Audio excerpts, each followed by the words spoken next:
This week on TechRap, move over Siri, Microsoft announces the Windows Phone virtual assistant Cortana. Nokia announces 3 new Lumia smartphones that run the upcoming Windows Phone 8.1. And right in time for its global launch, we take a much closer look at Samsung's flagship smartphone, the Galaxy S5.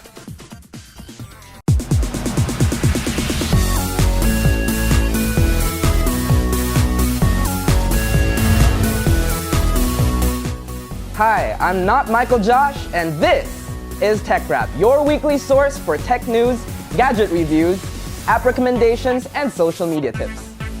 It's that time of the year when everyone's up to something mischievous. Our favorite tech companies got in on the April Fool's action. Google updated its Google Maps app on iOS and Android, giving users the ability to search for Pokemon. We spent some time trying to be the Google Maps Pokemon master and found a couple of Pokemon in Manila even. If only Google kept the feature around longer. Nokia announced the Nokia 3310 reboot, a classic Nokia 3310 candy bar phone running the latest version of Windows Phone with a 41-megapixel camera like the Lumia 1020. The phone brought back lots of memories and reminds us of how far we've come. Twitter announced its first wearable device, the Twitter Helmet, and YouTube announced its viral video trends for 2014, claiming it has crafted each viral video trend since 2005, including Gangnam Style, planking, and the Harlem Shake. This year's trends will be clocking, baby shaming, and flash mob divorcing. Okay guys, I'm ready.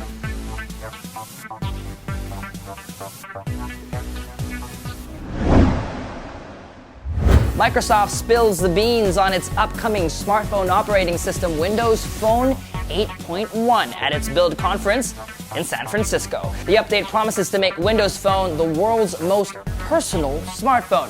The biggest, most noticeable feature of Windows Phone 8.1 is a virtual assistant named Cortana. If the name sounds familiar, that's right, she was inspired by the artificial intelligence character from the video game Halo. Microsoft went as far as hiring Jen Taylor, who lends the voice to Cortana in the video game, to also serve as the voice of Cortana on the phone. Cortana takes some of the best features from its competitors, Apple's Siri and Google's Google Now, while giving it its own twist. Cortana presents a more transparent way of learning about a user's preferences. When you meet for the first time, she will ask for your name and make sure she learns how to pronounce your name right. She keeps all this data in a virtual notebook, which you control, meaning you can tell her to ignore certain information that you would rather remain private. Other notable Windows 8.1 updates include Action Center, a drop-down notification shade similar to that on Android, lock screen themes, a third row of live tiles like what we saw on the Nokia Lumia 1520, and start screen backgrounds. Nokia is also proud of an enhanced word flow keyboard with shape writing, a swipe clone that allows users to trace letters to form words instead of typing them. WordFlow now holds the Guinness World Record for typing speed, erasing the previous record held by Swipe on a Samsung Galaxy S4. Microsoft says the update is coming in the following months, but if you want to get it sooner, you can get it on a new Nokia Lumia phone as early as next month. Yep, despite delays in Microsoft's acquisition of Nokia's phone business, the Finnish mobile phone maker unveils 3 new Lumia smartphones this week. The Nokia Lumia 630, 635, and 930 will be among the first phones in the world to run the new Windows Phone 8.1 operating system. The 930 features a 5-inch Full HD OLED display and an image-stabilized 20-megapixel PureView rear camera with a Zeiss lens. Its form factor is almost iPhone-esque, with a chamfered-edged metal band that frames the Gorilla Glass display and its polycarbonate back plate.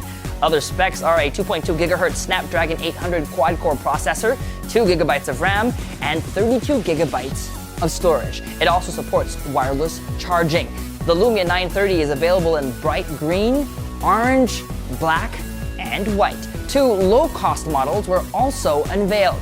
The Lumia 630 is the first Lumia phone to come with a dual SIM model, while the Lumia 635 is its LTE-capable variant. Both budget phones have 4.5-inch screens. Specs include a 1.2 GHz quad-core Snapdragon S400 processor, 512 megabytes of RAM, and 8 gigabytes of storage. The Lumia 930 will be available in June for about $600 contract-free, while the Lumia 630 and 635 will hit shelves this May.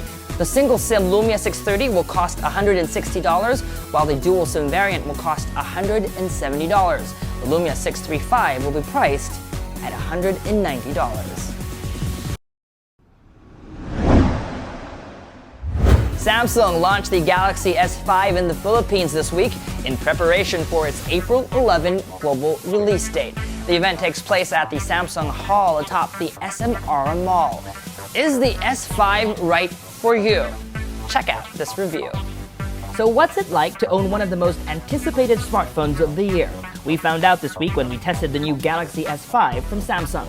We were particularly curious because we put its predecessor, the S4, through the paces last year. A review and several smartphone camera shootouts later, we bestowed upon the S4 the title of Best All-Around Smartphone of 2013. So, is the S5 significantly better? What makes this phone different? And what's it like compared to other flagship smartphones released so far this year? Let's be honest, looks matter. And while we had high hopes that the S5 would look and feel different, we are left with pretty much a reminder of the Galaxy S of generations past. Lie it down face up on a table, and you'll hardly notice a difference. The screen got bigger, the phone got slightly taller and wider, but overall, the phone looks pretty much like it was stuck in 2012. Samsung is sticking to its tried and tested formula, which isn't so much of a problem. But if you're a techie looking for the rush you get with a new phone, you're not going to get it from this one. Flip it over and you get a more premium leather-like backplate with a perforated pattern. The faux leather feels good, gives you a nice comfortable grip, and resolves our complaint about the cheap plasticky feel of the S4. While not a piece of art like the iPhone 5S or the new HTC One, for all it's worth, the S5 feels more like the premium device that it is. A few notes on the design before we move on. The sides of the S5 are grooved, and tucked into its top right corner is the power button. Same spot, but a bit tougher to get to than usual. Speakers are located on the back of the phone, which isn't a deal breaker, but design-wise, it makes more sense to have speakers on the front of the device, like the HTC One. That way you can watch a movie while the phone is lying flat on a table. Also on its back, underneath the S5's camera, is a built-in heart rate monitor, which works with a bundled S-Health fitness tracking app. The feature is cool to have, and the S5 is the only smartphone with HRM built in, but to be honest, is a feature we don't think anyone will really use. While Google is trying to tell us that physical home buttons are a thing of the past, Samsung, like Apple, is keeping it alive by giving it a new purpose: a fingerprint scanner for unlocking the phone and validating online purchases. On top of the device is an IR blaster that turns the phone into a TV remote control. And on its bottom, a port cover for the micro USB port. The port cover enables one of the major features of the S5. The phone is water resistant and will survive being submerged in depths as low as 1 meter for about 30 minutes. We weren't one to let this feature go untested. Before you try this at home, make sure the port cover and the phone's removable back plate, which has built-in rubber stoppers, is sealed shut. The S5 survived our afternoon at the pool. While the display won't work when underwater, you can take photos using the phone's volume rocker as a makeshift camera button. Here's some of the photos we shot. Speaking of photos, the camera is supposedly one of the S5's best features. We have high hopes considering the S4 won several of our smartphone camera shootouts last year. The S5 has more megapixels, 16 versus 13, and a larger 1/2.6-inch imaging sensor. Several key features are worth noting. The S5 claims to have the fastest autofocus on a smartphone today, with a hybrid of phase detection and contrast detection autofocus, a feature available on high-end compact cameras and DSLRs. Fast autofocus will come in handy when shooting a moving subject like a baby or a pet. Live HDR lets you see how your shot will look in HDR mode before you've even taken the photo. And Focus Select allows you to change focus points after a photo has been taken. Overall, we're pretty happy with the shots using the main camera, even in low light. But we couldn't say the same about its wide-angled selfie camera that struggled in low light.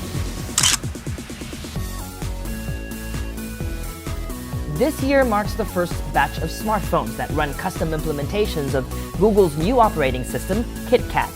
Samsung's updated TouchWiz isn't significantly different from its Jelly Bean UI.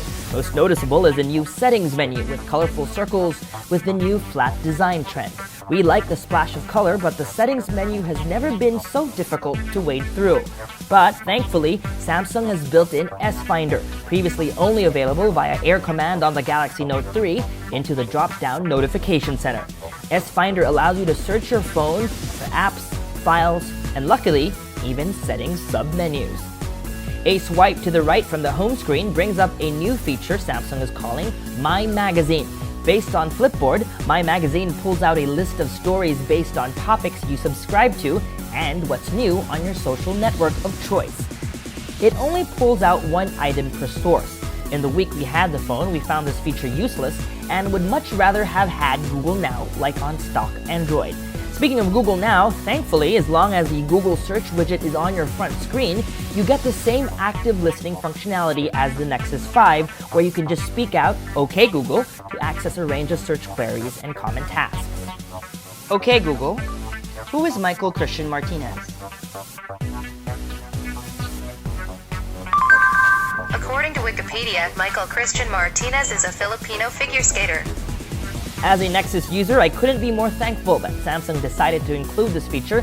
Google Now is leaps and bounds better than Samsung's S-Voice, which is another feature you'll never use. What is 500 Philippine pesos in US dollars?